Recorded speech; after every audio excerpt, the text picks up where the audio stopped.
Hey, Magic fans, welcome back. This is your captain speaking here on CapnclydesMTG. Sorry, I'm a little behind. I'm still trying to sort all these Aether Drift cards, Lord have mercy, and get them listed on eBay. Ugh. Still not finished yet, so keep an eye out. If you haven't seen it up there yet, either it's bought or I just haven't got to it yet. So, with that said, we do have some news we can cover today. So, one of those things that we can cover, excuse the voice, allergy season is in full swing here in South Carolina, and it's whooping my ass. So, don't forget, comment, like, subscribe, hit the notification bell, the comments, and links down below help support the channel. In the description, there's eBay, the TCG player store. Become a YouTube member for as little as $1. Get all these videos nice, neat, and early, and other kinds of member perks, even some cheap products if you're lucky. Good Lord. Excuse my sinuses. So, without further ado, let's look at the new cons of Tarkir, or what they're calling Tarkir Dragonstorm. I'm sorry, I was around when cons came out. It's hard for me not to call it that. So we have Tarkir Dragonstorm, the product reviews of play boosters, collectors, commanders, and the whole lot. So let's take a look at it. At MagicCon in Chicago, they reviewed this. We've got all of the decks here. Something interesting to keep in mind. We have our play booster box, our collector box, which is normal. The packs, which will be inside. We have our commander decks. We'll go over that. We have a bundle. Notice here, we have 5 different Dragonstorm decks, meaning we're probably going back to, if you played during cons, where there is a different I guess pre-release deck, you would call it, for what colors you want to play. So that's going to be interesting. Hopefully it's a little more balanced than last time because, well, sometimes stuff is just better than others. So with that, let's get a breakdown of all the products real quick. So first, we'll start off with the Dragonstorm Tarkir Collector Booster on Amazon, currently going for $2.99, which is MSRP. Ooh, scary word. We probably won't see us getting any cheaper pricing come out till real pre-sales come out. But if it's going for $2.99 on Amazon, most stores will give it to you a little cheaper. I do think it's just kind of pricey, but with Magic being in a bull market, these might be prices we'll have to start getting used to. But why do I think this will be a little cheaper? Well, most new products, when they come out, this is normally toting around 220 to 240. Now, don't get me wrong, Aether Drift got up to 290 with a lot of hype. It's come back down since then. It's actually kind of volatile. But anyway, so I think that's how they're marking their pricing because, let's be honest, if they can sell it to you on Amazon at a marked up price before it comes out at a cheaper price, they will do that. And why do I believe that? Because they've also marked up the Dragonstorm Play Booster box. It's $164, which is yet again higher than the normal Play Booster boxes that come out. I don't think the Play Booster boxes are bad, but at 30 packs, losing 6 packs and being charged more than a 36-pack box doesn't seem right, doesn't sit right, and gives me a little bit of a feeling like I'm got somebody knocking on my back door, if you know what I mean. Trying to get in, not out, because this is expensive.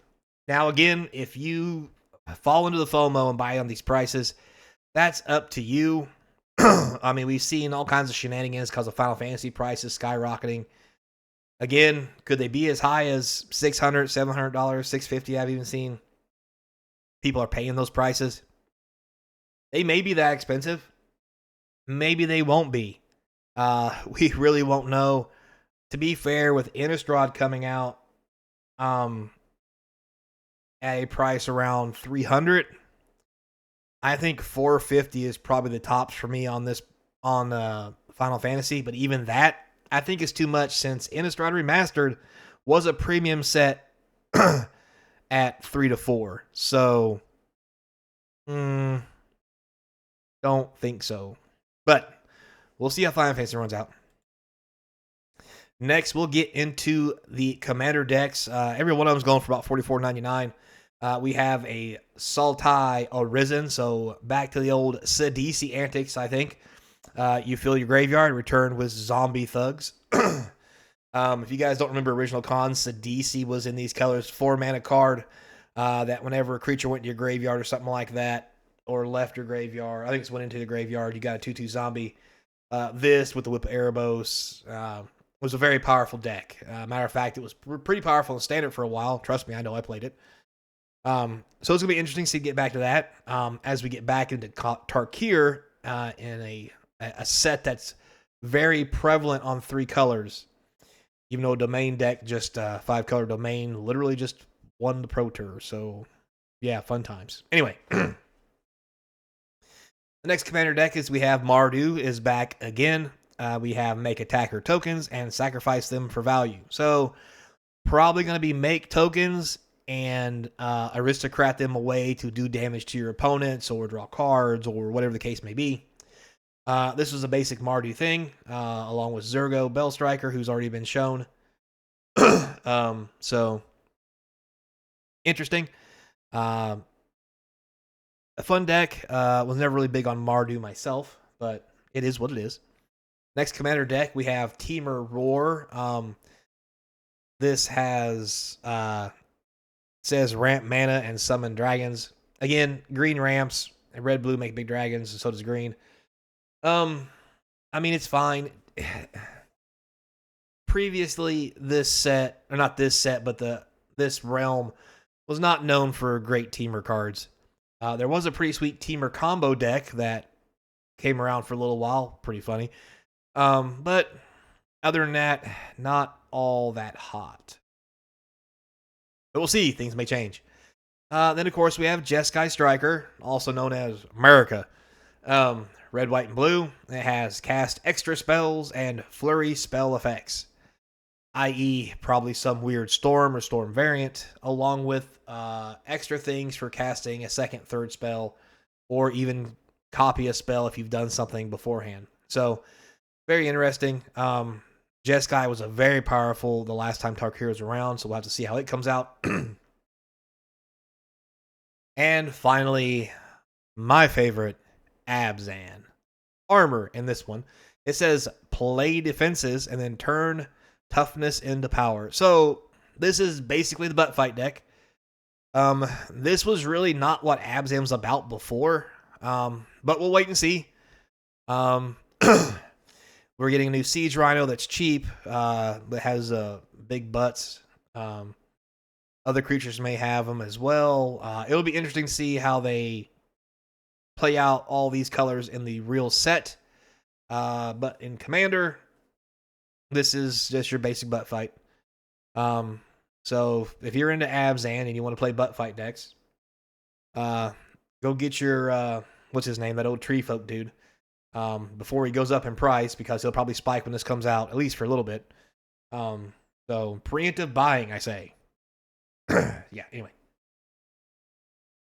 So there's that. So those are the commander decks. Those are the set preview for Dragonstorm. I'm very optimistic. I don't think this product will sell for the Amazon prices on TCG Player or most other sites, to be honest with you. Just because history has stated its decks have not sold. Sorry, excuse me, not decks, but products haven't come out and sold at that pricing. So, for example, Eighth Drift right now, collectors are rocking about $214, so $230 after tax. That's way less than Tarkir. Is there going to be fetch lands in this? Of course they won't be. Wink, wink, nudge, nudge. Which will drive the price up of this product if they are. But point being, this does seem a little overpriced, in my opinion, which also was what leads me to believe that Final Fantasy may be overpriced, at least for a little bit. So we'll have to wait and see what really happens when the stuff comes out. For example, right now on TCG Player, pre-sale $130 for the draft box, which is $30 cheaper than Amazon. Pre-sale for Dragonstorm collector boosters is $261, which is also very much cheaper than Amazon, and that price will probably drop a little bit, I think, depending on how things go. But we'll have to wait and see. As always, anything is possible. And when people get in their FOMO phase and, you know, buy this stuff up at a high price, thinking they could flip it for money, we just have to wait and see. So, yeah. Because to kind of give you an idea, excuse me.